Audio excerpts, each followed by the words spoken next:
Yeah, so you and I had you on the podcast when coronavirus was in full effect, and in a lot of ways, for many people, coronavirus has become, something they've adapted to, something they've kind of gotten along with.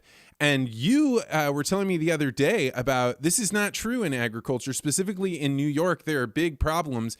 And I remember when you were telling me this, I was kind of like, how big of a deal could it be? And you were like, no, Vance, this is really serious. So once you explained it to me, I was like, well, let's get her on the podcast and let's talk about it. So what is going on in the state of New York with farmers?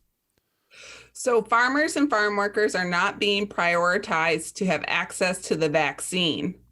So currently, we're in the 1B list of those who are able to receive the vaccine.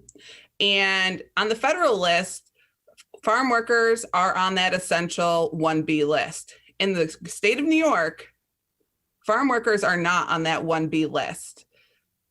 That means that, it's a job that's done 365 days a year, 24/7, as much as your listeners who are involved with ag, they know this, but it's starting to cause an issue for morale for those employees who have been showing up regularly as an essential employee. They're doing the best that they can with PPE and, sanitation. We obviously are held to a high standard regardless because we're working with food, but there's only, so much mask wearing, washing of hands, social distancing that farm workers can do before it just gets aggravating that other people have access and you've been told you're essential and you have to show up, and you have friends who are working from home remotely who are in healthcare, not interacting with the public, and they've already received the vaccine because they're in healthcare.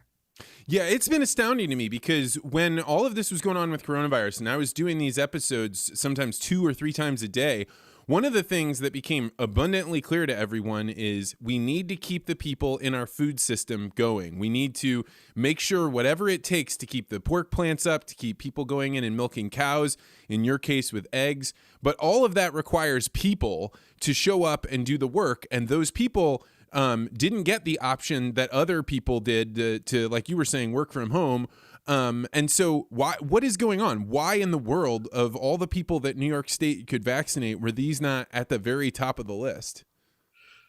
So when the original, the rough draft list came out, we were told at New York Farm Bureau that farm workers will be on the 1B list, and we rolled it out in our daily coronavirus email to all of our members.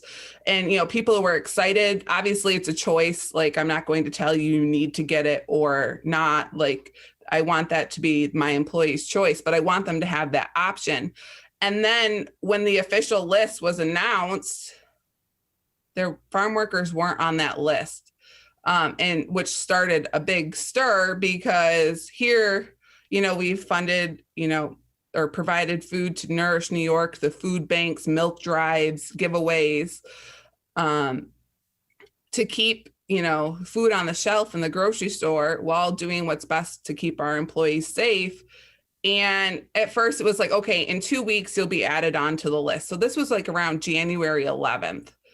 It's now March 17th, and more people have been added to those lists of who's eligible, and each time farm workers have not been added. And we've been in touch with our county executive here. I've lobbied at the state level and the federal level, and our Senate Majority Leader, Andrea Stewart-Cousins, when I brought up this issue of farm workers and vaccines, she said, "You're already receiving them. Why are you bringing this up to me?" And I said, that's where you're misinformed, because we're not receiving them. We're not eligible.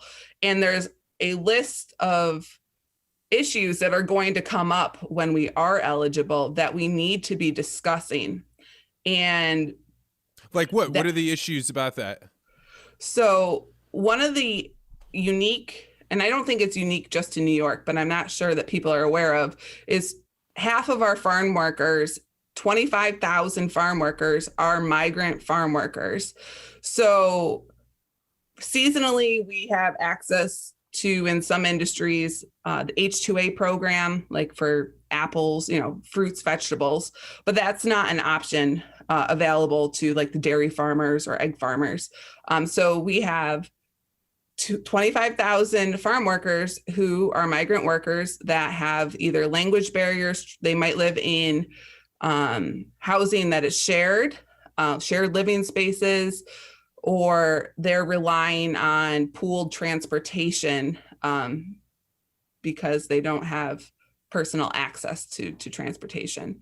So with the vaccines needing to be refrigerated, like we don't have like a mobile unit that could come out and go to farms and reach these rural areas.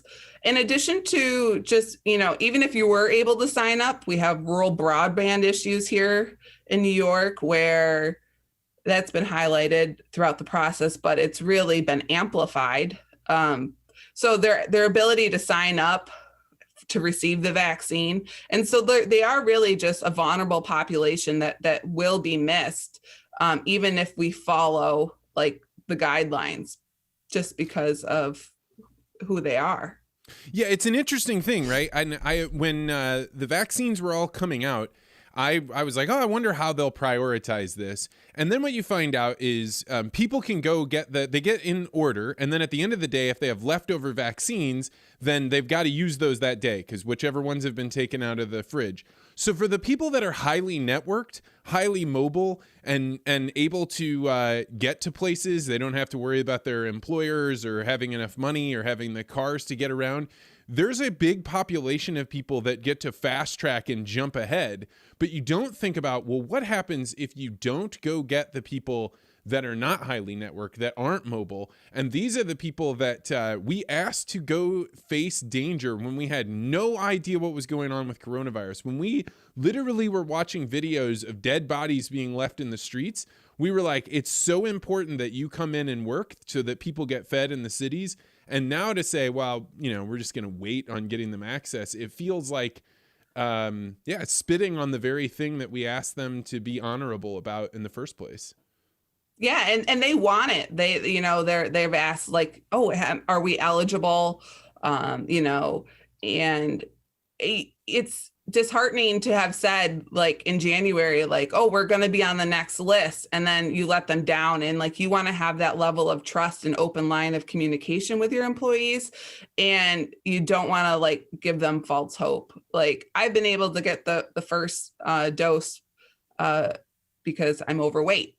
But that's not an option for everyone. And,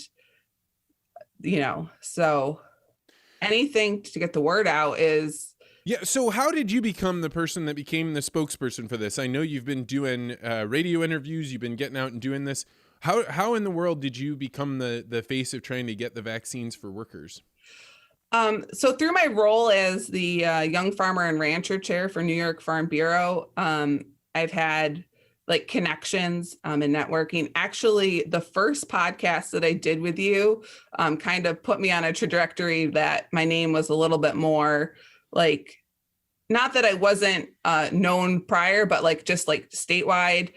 And then also as second year as chair, you're just building upon those relationships that you've built, naturally throughout, since I was in college. Even before that, I was actively involved in Farm Bureau, but it's an important issue.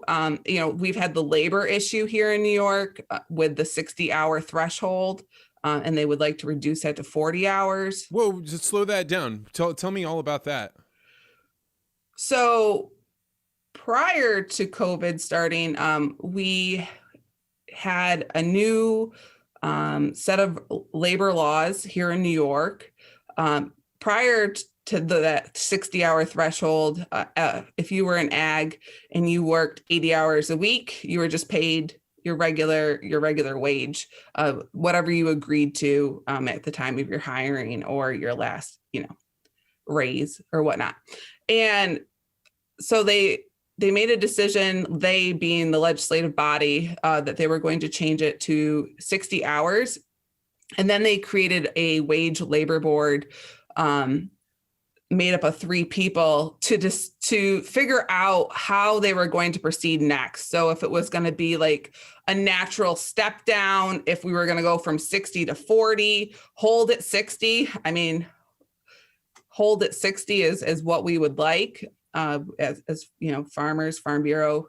And so does this mean that they can only work 60 hours, or after 60 hours, it changes their wage rate? So after 60 hours, it's time and a half. If you work on your day of rest, your designated day of rest, regardless if you're at 60 hours or not, it's time and a half. So say, it rained and you couldn't do what you were supposed to do that day, be it harvest or, fertilize something. So you had to do it the next day. And that happened. So say that was happened on Saturday, it rained, but Sunday is your designated day of rest. Say you had 38 hours for that week and you're working on your day off, it's time and a half, regardless if you're at 60 or not. So now you're not only are you juggling schedules of the 60-hour threshold, because we have small margins and commodities, but now if you're asking someone to come in, even though they want to work, like they could say, I know it's my day of rest, but I would like to work and have the hours. It's still time and a half on their designated day off. And as a business, if you end up spending too much on labor that you don't make money on the profit of the sale of the things that you're trying to put out there, eggs in your case, then all of a sudden nobody works, right? Because then you're not a profitable business. Right. And I think sometimes people look at farms and they see land, they see infrastructure, and they see equipment, and they think farmers are rich. And I even find that in other areas of ag, with my new role on the Syracuse Onondaga Food Systems Alliance Advisory Board, working with Syracuse University students, urban agriculture, community gardens. When I'm sitting in these discussions, having these conversations, I've heard you make money when you send your eggs out of the area to New York City, and that's why you don't keep them locally. And normally when we move eggs to New York City, it's because we have a surplus. We don't have the room to store them on site, to hold them till maybe the market goes up a little bit, and because eggs have a nice shelf life. So we move them to the city at a loss. And so to be at these tables and be able to share that part of the story, that it's not always, sunshine and rainbows. And there are days where it's you don't want to send your eggs for 40 cents a dozen to New York City, but at least you have the cooler space. That's a last resort. I mean, the market right now is high or higher. So, but it's sad that it takes a pandemic to have food prices that are fair for the consumer, fair for the farmer, and so that we can keep our operation running. Thanks for checking out this podcast short. If you like this interview, make sure you hit the like and subscribe button and hit that bell so you always get notified about this podcast. And if you're really interested in conversations like this, you may want to consider joining the Articulate Ventures Network. To find out more, go to network.articulate.ventures.